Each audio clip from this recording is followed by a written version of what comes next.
10 interceptors. That is what stood between a hypersonic missile and 7 of Israel's highest-ranking military commanders. 10 of the most sophisticated air defense projectiles ever deployed in the Middle East, fired in rapid succession, each one representing billions of dollars in research and decades of engineering. Every single one of them failed when the smoke finally cleared over a reinforced command bunker specifically built to protect the people inside it. 7 senior Israeli officers were dead, killed by a single missile that no defense system on the planet could stop. Before we go any further, if this kind of deep analysis matters to you, if you want to understand the world not through sound bites but through the actual mechanics of what is happening, subscribe right now, because this is the kind of story most people will never fully understand, and we are going to change that today. To make sense of this moment, you have to understand the context that led to it. For months, the Middle East had been building towards something catastrophic. Iranian-backed forces were striking American assets across the region. Israel had been conducting operations inside Iranian territory. The United States had repositioned carrier groups and deployed forces at a pace that intelligence analysts were calling unprecedented in the modern era. Behind all the carefully worded statements and diplomatic posturing, both sides were preparing for a conflict that went far beyond the proxy skirmishes that had defined previous years. And then the threshold was crossed. The United States and Israel launched a large-scale, coordinated military operation against Iran. The exact trigger remains disputed, as it always does when governments are both participants in the same war. But what is not disputed is what Iran did the moment that operation began. Iran did not respond with fighter jets. They did not launch a swarm of slow, cheap drones, the way regional powers typically respond in asymmetric conflicts. Instead, they reached for a weapon the world had heard about in press releases and military parades, but had never seen perform in real combat conditions against real targets with real consequences. The weapon is called the Fatu. And to understand why its first use sent shockwaves through every major defense establishment on the planet, you first need to understand something fundamental about how air defense systems actually work, because the Fatu was built specifically to break them. Modern missile defense rests on one foundational assumption. When a missile launches, it follows a predictable arc through the atmosphere. Physics dictates the trajectory. Radar detects the missile early in flight. Computers calculate where it is going based on the path it is currently taking, and an interceptor is launched to meet it at a mathematically determined point in space. Every system built to defend against missiles, THAAD, Patriot, Iron Dome, Arrow, all of it is built on that single assumption. The target will behave the way physics says it should. Track it long enough and you can predict where it will be. Predict where it will be and you can kill it. The Fatu was engineered to make that assumption worthless. What makes the Fatu categorically different is not just its speed, though the speed alone is extraordinary. It is the combination of that speed with a hypersonic glide vehicle. Think of the weapon into parts. There is the rocket booster, which does exactly what rockets do. It burns hard, accelerates the payload into the upper atmosphere, and then its job is finished. But on top of that booster sits a second maneuverable vehicle that separates at altitude and begins doing something that invalidates every defensive calculation made up to that point. It pitches and rolls. It shifts direction. It skims through atmospheric layers at extreme velocities, not on a fixed arc, but according to its own guidance system, constantly adjusting, constantly making the air defense computer's last calculation irrelevant. Iranian officials have stated that the Fatu travels between Mach 13 and Mach 15, which translates to roughly 15,000 to 18,000 km/h. A missile at that speed launched from western Iran reaches targets across the Middle East in under 10 minutes. 10 minutes from launch to impact. And during those 10 minutes, the missile is not sitting still on a predictable path. It is maneuvering. It is actively changing course. It is doing exactly what it was designed to do, which is make interception not just difficult, but based on everything observed that day, effectively impossible.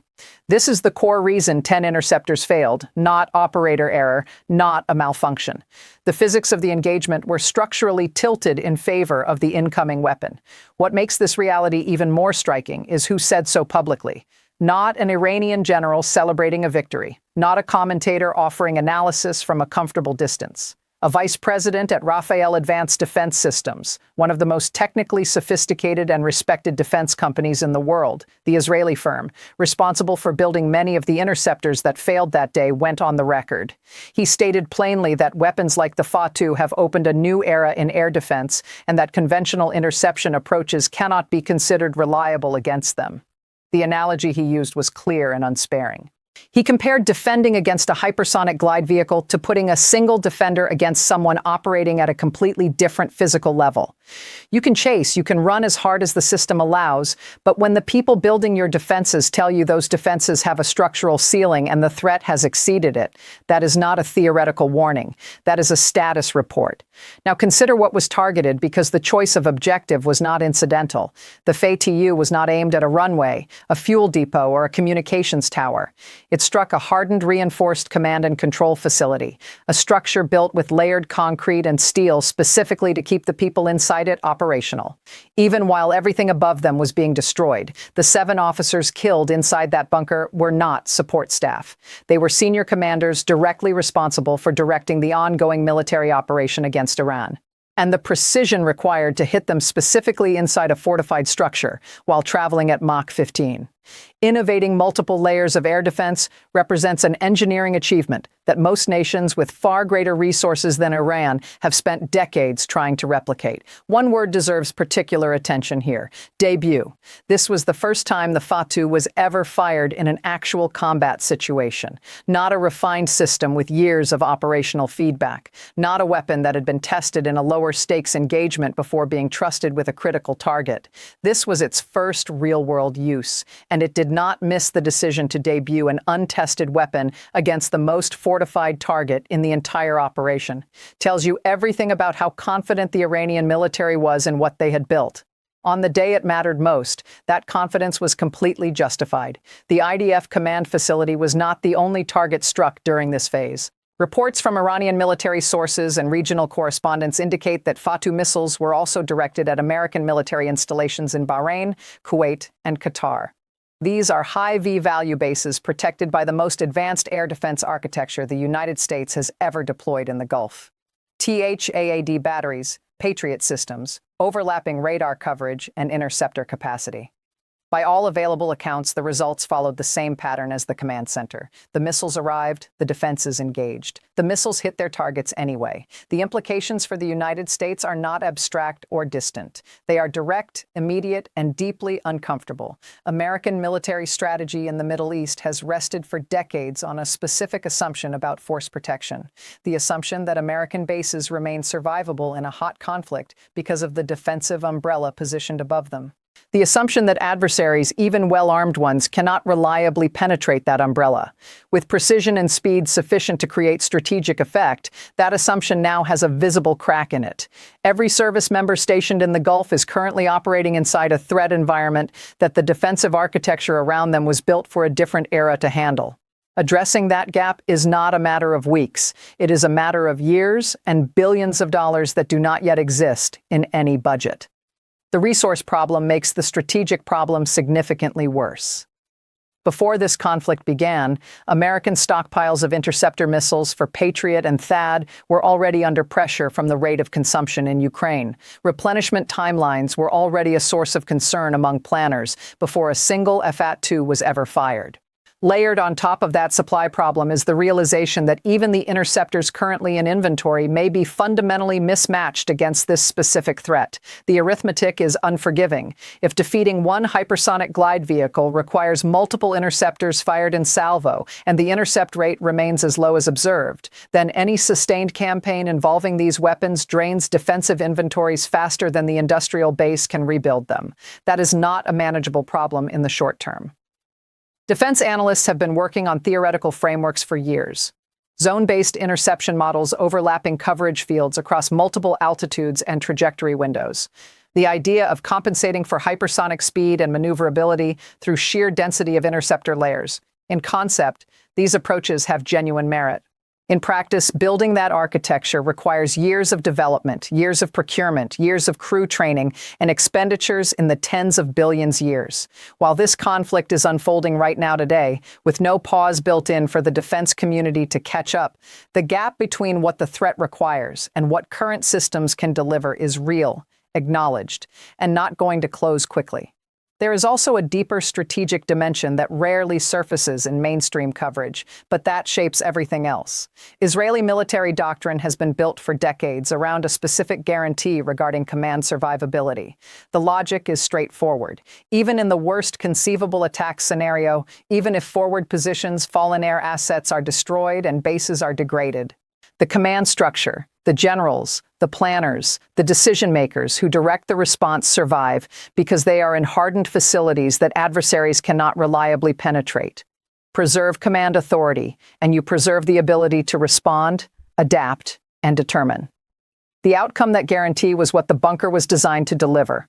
The Fatu struck through that guarantee and killed 7 of the people it was supposed to protect. The strategic consequences of that single fact reach outward in every direction.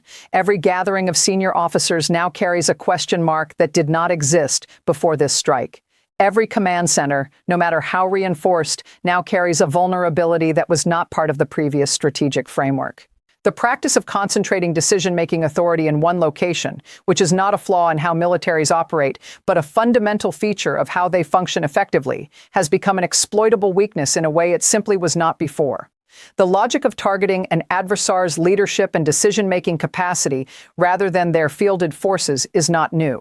What has changed is whether the weapons required to pursue that strategy reliably exist.